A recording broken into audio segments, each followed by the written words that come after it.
নমস্কার বন্ধুরা, welcome to শালিগাল hub. Recently ভারতীয় প্রতিরক্ষামন্ত্রী রাজনাথ সিং জম্মু ও কাশ্মীরে ইলেকশনের আগে গিয়ে বলেন পিওকে জনগণের উদ্দেশ্যে যে join India, we consider you our own unlike Pakistan.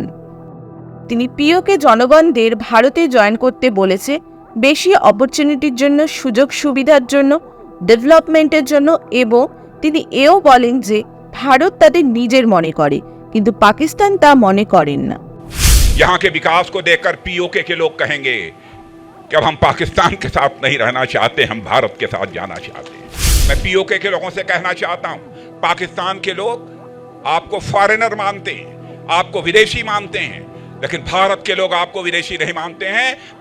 PoK के लोगों को हम এখন প্রশ্ন হচ্ছে, রাজনাথ সিং পিওকে রেসিডেন্টদের ইন্ডিয়া জয়েন করতে বলল কেন?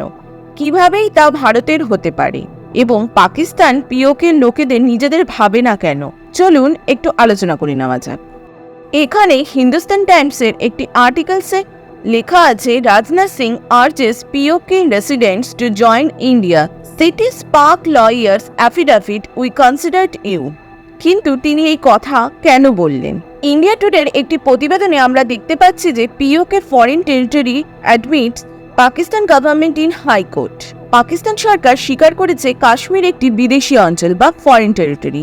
अभी हाल में ही एक हलफनामा कोर्ट में देते हुए वहां के एडिशनल सॉलिसिटर जनरल ने यह कहा कि पीओके ये फॉरेन लैंड है। मैं पीओके के लोगों से कहना चाहता हूं, पाकिस्तान के लोग आपको फॉरेनर मानते हैं। এখানে ব্যাপারটা হচ্ছে, একটি কিডন্যাপিং এর কেস চলছিল একজন কাশ্মীরি পোয়েট এবং জার্নালিস্টের মধ্যে, যেখানে পাকিস্তানের এক প্রতিনিধি বলেন ইসলামাবাদ হাইকোর্টে যে Pakistan occupied Kashmir PoK is foreign territory and that Pakistan has no jurisdiction over ইট।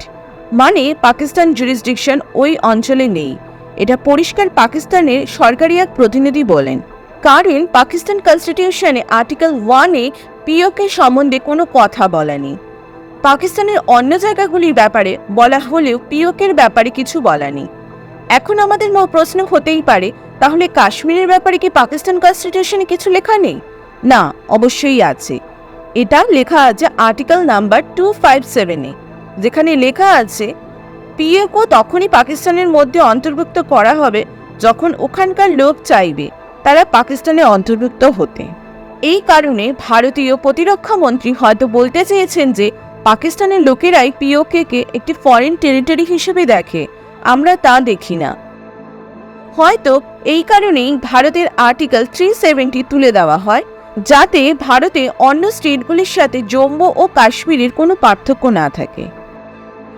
রাজনাথ সিং আরও বলেন যে ভারত রেডি আছে আলোচনার দ্বারা ভারত পাকিস্তানের সমস্যাগুলি মেটানোর জন্য, কিন্তু তার জন্য পাকিস্তানকে আগে টেররিজম বন্ধ করতে হবে।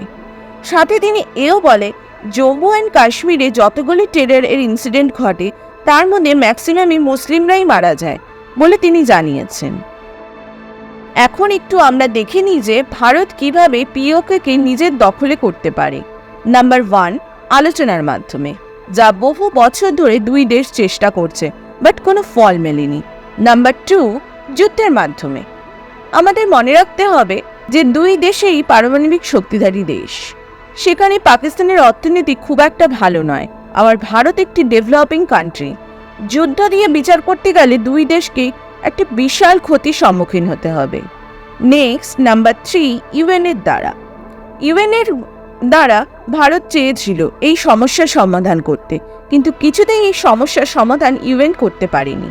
এবং নাম্বার 4, উপায়টি হচ্ছে শক্তিশালী দেশগুলির সাথে বন্ধুত্ব করা, যেমন ইউএসএ, রাশিয়া ইত্যাদি, যেটি দুই দেশে চালিয়ে যায়।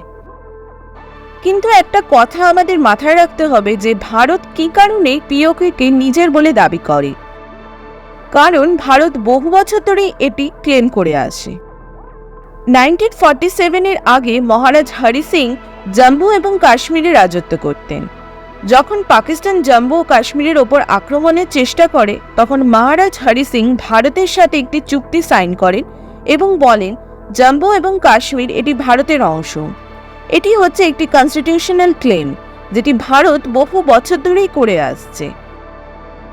এই বিষয়ে আপনাদের কী মতামত আমাকে অবশ্যই কমেন্ট বক্সে জানাবেন। ধন্যবাদ।